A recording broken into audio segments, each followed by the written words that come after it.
550 hectare মাটিৰ যি মূলাই কাঠনি পদ্মশ্ৰী বঁটাপ্ৰাপক অৰণ্য মানৱ যাদৱ পায়েঙৰ এটা সপোনটো আকৌ চিন্তাৰ মাজেৰে তাক বাস্তৱ ৰূপ দিয়া সেই মূলাই কাঠনি আজি কোনোবা দুষ্কৃতিকাৰীয়ে জুই লগাই দিছে।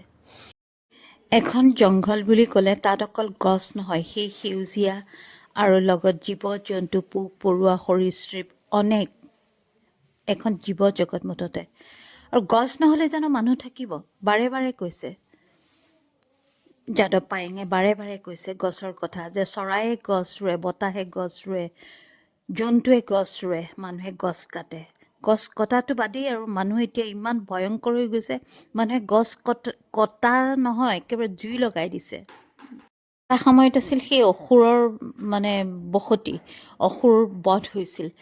আচলতে এতিয়াও আছে অসুৰ, আমি নেদেখাকে ৰাতিৰ পৃথিৱীত এতিয়াও, আন্ধাৰ পৃথিৱীত এতিয়াও অসুৰ আছে।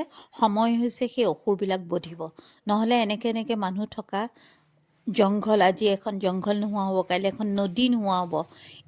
পোনতো যি ভাবিব নোৱাৰি, গছ এজোপাতো প্ৰাণ আছে, ইমান সহজে কেনেকৈ জ্বলাই দিব পাৰি? কি চিন্তাত জ্বলাব পাৰি?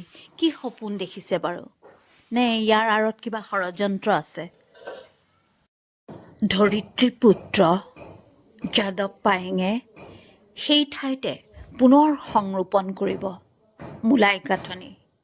মাটিৰ মানুহ, তেখেত ভাগৰি নপৰে, তেখেত হতাশ নহয়, তেখেত ঘোৰ পৰিশ্ৰমী মানুহ এজন, কেৱল সপোন দেখিব জানে আৰু সপোনৰ পিছে পিছে তেওঁ দৌৰিব জানে। একদম বাস্তৱবাদী মানুহ এজন। আৰু তেওঁ এইটো কথা সদায় তেওঁ মনত উশাহে প্ৰতি লৈ ফুৰে যে গছ থাকিলেহে মানুহ থাকিব। এইটো চিৰাচৰিত শাশ্বত কথা। তেওঁ কিন্তু সেই যিসকলে এই কুকৰ্ম কৰিছে, এদিন তেওঁলোকৰ পতন অনিবাৰ্য। অসমীয়াক এনেকুৱাকৈ ধ্বংসাত্মক দৃষ্টিৰে চাব পাৰেনে বাৰু? য'ত নদী নাই, য'ত জংঘল নাই, য'ত পথাৰ নাই, তাত কোন থাকিব?